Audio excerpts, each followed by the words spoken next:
So just like how Darth Vader missed out what Luke Skywalker was capable of, or what Luke Skywalker is or was, since a time reference, we don't know, since it's thousands of year old story, same goes with us. We couldn't fully understand how loop exactly works or what loops do and how they play a crucial role in our day-to-day life, and we interact with loop on a daily basis. Our lives are around loop. So I think bear with me. I won't try to be as boring as possible, but I'll try to explain what loops are and why this thing got stuck with me. Because last month I came across to a comment, and probably it was on LinkedIn. I was just scrolling because I was just looking for a job and have no job. So I was just scrolling, came across to this veteran programmer where he commented it very specifically that he, in their time, in veteran programmer, who are these people? You're gonna ask me. So these are the people who are programming since 70s, 80s or 90s, this time period, or maybe earlier, because I even know through YouTube a lot of people who've been doing programming a little bit earlier and they're still alive. And these people used to spend around, he used to spend around 4 to 5 months just on loop to understand what loop are, or the loop Skywalker is, just to get clear with, so that they can use the loop, the power of loop, of the strength of the loop well in their programming or in their logical thinking. And I also went in my memory, and I remember when I was in my intermediate, it's a level in India after high school, of just 1 and 2 years, just the second year after high school, we used to spend this time to, it's a crucial time. I don't know, just people say it's crucial. I don't even know whether it is or not, but people, companies, everyone, the job giver and universities, college, use it as a base. And this thing is going to be really important to understand what loops are, because this base word, I'm going to use it, just bear with me. So we have passed through high school and intermediate. I used to went to my computer classes, and over there we used to take the C++ as our subject. It was our subject as a language of choice which was given to us. And over there we spent around 1.5 months just for the loop part, to understand what loops do, how to do with it, how we can do something wrong with loops, maybe just trying to do something with errors. And we used to dry run it so many times, and that stuck with me, because on YouTube now, just within a 5-minute video, specifically over the YouTube, yes, they are teaching loop, which I think it's not the right way, or maybe it is, I don't know about others, but just within 5 minutes you couldn't understand something. You need to spend time with it. You have to, just like we do on dating, we spend time. Yes, you couldn't get someone's idea with just within 5 minutes. It's the same idea. So in India, we also have intermediate, we have high school, and if you've been through high school, well, you're gonna understand this thing so well, because it's highly related to high school. After high school, you've been given a choice. In India, it's either going to be the humanities is there, then there is commerce, and then there is science. Commerce is something like a bit overlapping with STEM subjects, with mathematics. You also have some electives in STEM also, that you can also pick economics, and unfortunately I wasn't able to do so because my school didn't allow it, and it wasn't there in our choice. They decided already. So I've been given physical education as the other subject, then the STEM, then the one as elective, and humanities. So you can decide, and the basis for this division is taken from the marks which you have obtained in high school, the overall percentage of the cumulative result. And based on that result, what they do is it's sort of a base as a prediction that how well you can do in STEM field, or how well you can do in commerce or humanities. And usually based on the marks of science subject on maths, we usually take a projection that this student is going to do well in STEM. That's how we got divided. Yeah, we got divided. But when you come to intermediate, things started to change, because now you have to pick a college, and based on those marks, and remember, that's the base value. So we have taken this base value as our initial point. A loop is also something which starts at an initial point, and our life is also start at an initial point. I think it's going to be a philosophical one, but I'll try to stick to the loop. So loop, if we go back to Corman, the book, the writer, the CLRS, the Introduction to Algorithm, I have a copy here in my place where I live. They mention 3-step related, or the 3 points or the 3 properties of loop, which is initialization, then maintenance, and the termination. Just like how our life is, we initiate at a point, we try to maintain ourselves, keep healthy, keep working, so that we don't get stuck at some other point abruptly. We don't have to abort our life, and then we have a final termination, which is how a loop works. But often on YouTube, we're gonna take this base. Remember, the base, intermediate, and high school, we're gonna start from there. Just bear with me. So often on YouTube, they use a word repeat or repetition. What a loop does, it repeats. No, there is a different word which is associated with loop, and that is iteration or iterate. So what's the difference? Because iteration is also doing the same thing, just like repeating. So iteration, a loop, iteration, a loop, repeat, a loop. What's the difference? In repeat or repetition, the thing is that you keep continue with the same thing or the same value. You just repeat. If someone says repeat these 5 times, you have to do exactly that thing 5 times. You just cannot change.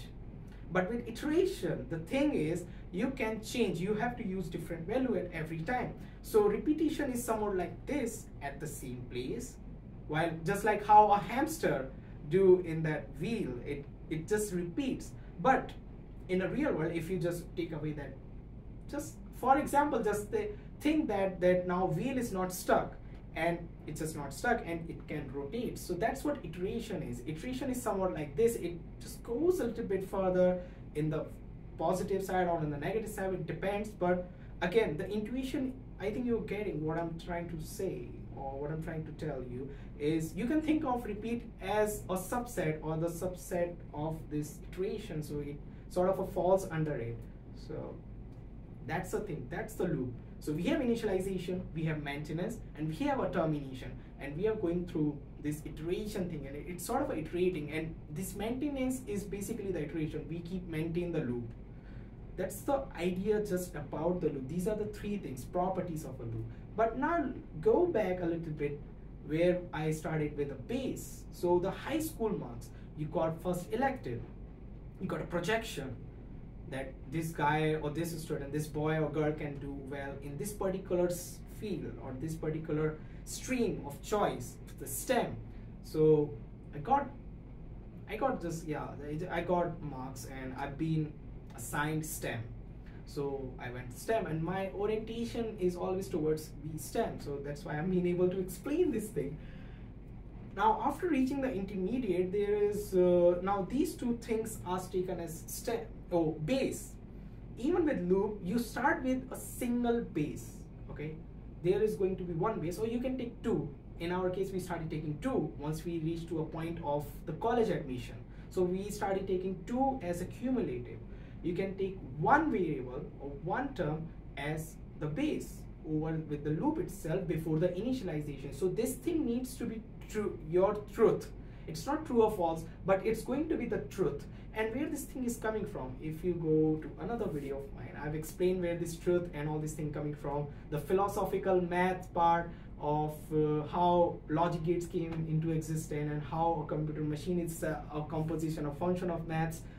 I've explained it. It's pretty, it's sort of a fuzzy over there. So where was I? Okay, so we started with base. We are having base. We got the loop. We got initialization thing. We keep maintaining, but we got 2 variables. And here this thing. But where this idea is coming from? We got the essence of maths. I told you about just that we are having a truth, and where the truth is coming from, it's coming from maths. Now this thing is called a mathematical induction. Whew, that's a long thing. It's pretty much, it's sort of like a magical thing. Why? Because Marvel also do same thing. When they don't want to explain anything, they use quantum as the word in front of anything as a prefix. So quantum technology, quantum gate, quantum time. So they just use it just if they don't want to explain. But I'm not here to do that. we're going to put this mathematical word just aside for a while and try to focus on the induction itself. So what an induction is.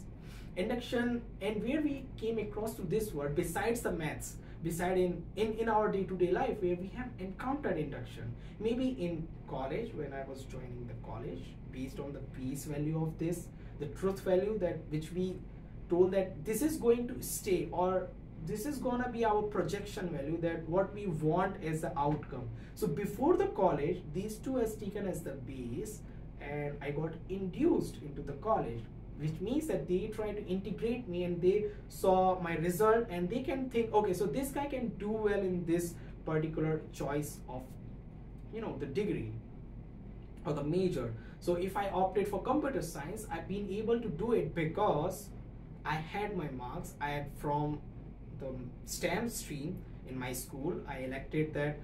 I didn't like, the school elected it for me after high school, and then at intermediate. These two are the deciding factor that whether I'm being able to do the computer science or not. But if I elect, for example, as a business, maybe I can do it since they have given a more weightage to it, and I can do commerce subject, and I can, you know, just have to work twice, and I can do this stream also.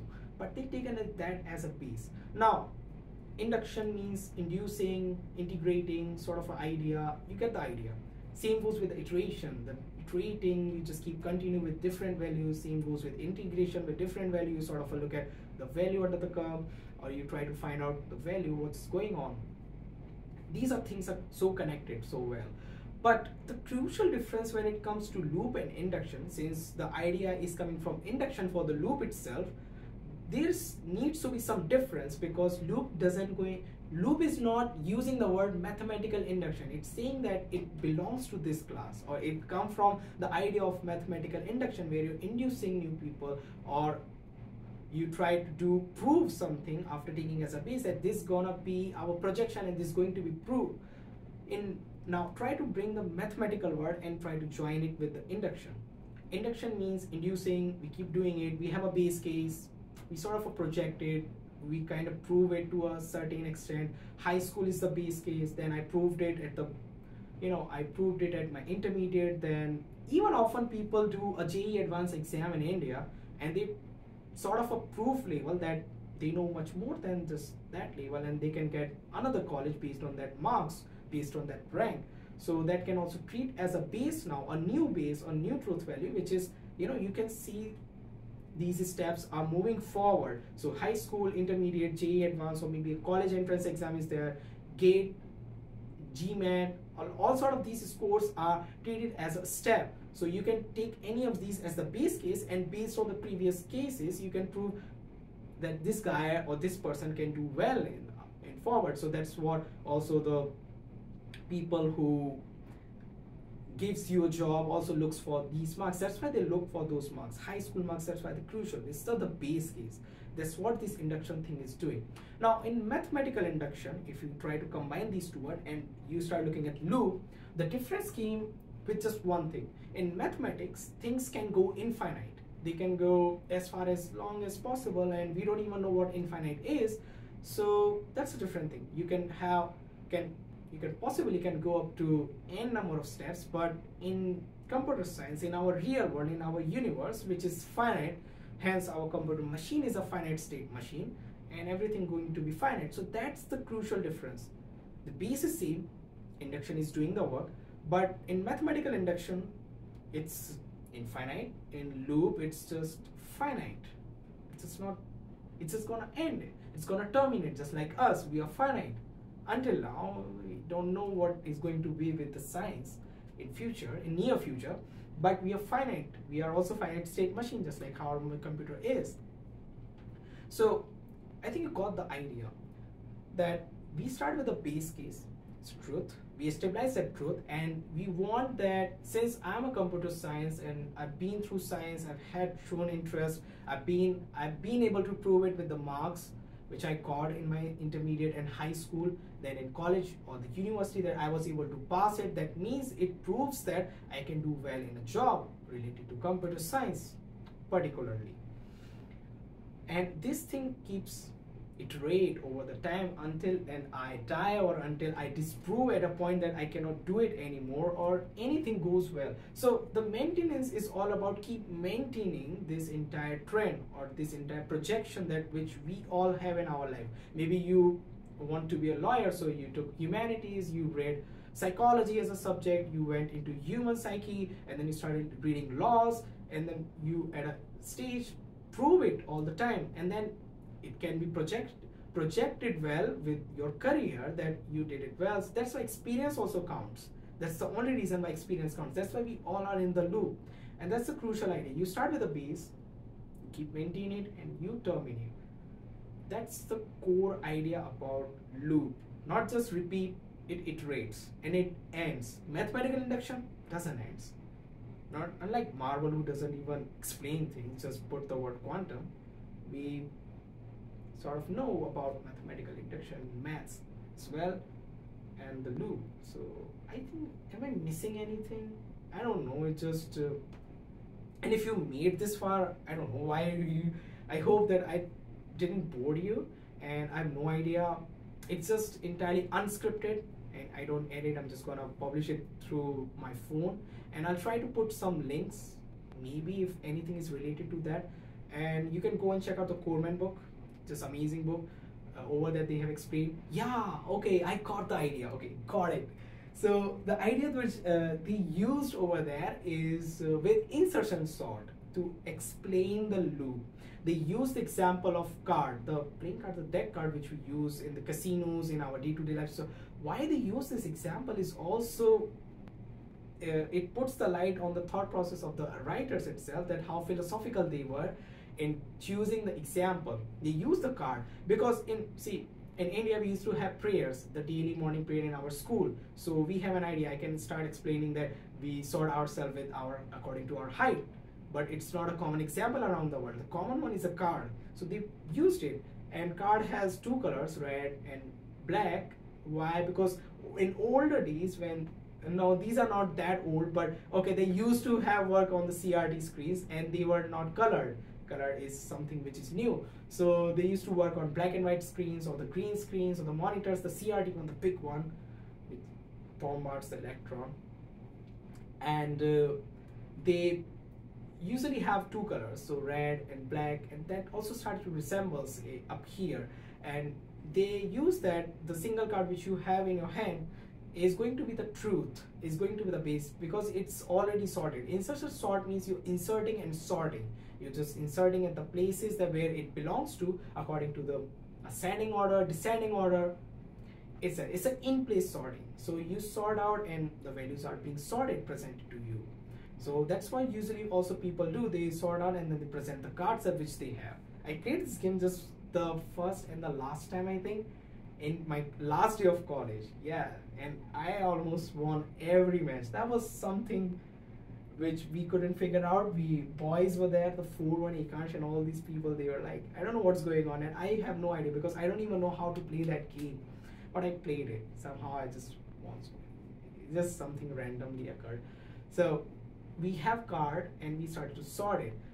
The card is initially is truth, and we started to pick more and more card and we started to sort it, and in the end we must have sorted list. So we started a sorted card, that's the truth, that's the base, and we ended with a sorted list, entirely list of 52 cards, you can say. So we sort of established that we can sort it, or we were able to sort it, and we ended up with sort. If we are not able to end up with a sorted list, that means the loop has went through something and it must have stopped. And that value could be different for loop to initiate and to begin, but the truth value can be decided. See, I told you, could be high school or intermediate marks, or could be some other exam as the entrance marks for the college. It depends. So that's what loop are, that's how they play in our day-to-day life. I'm gonna stop and I'll go to there. I'm gonna stop it right now.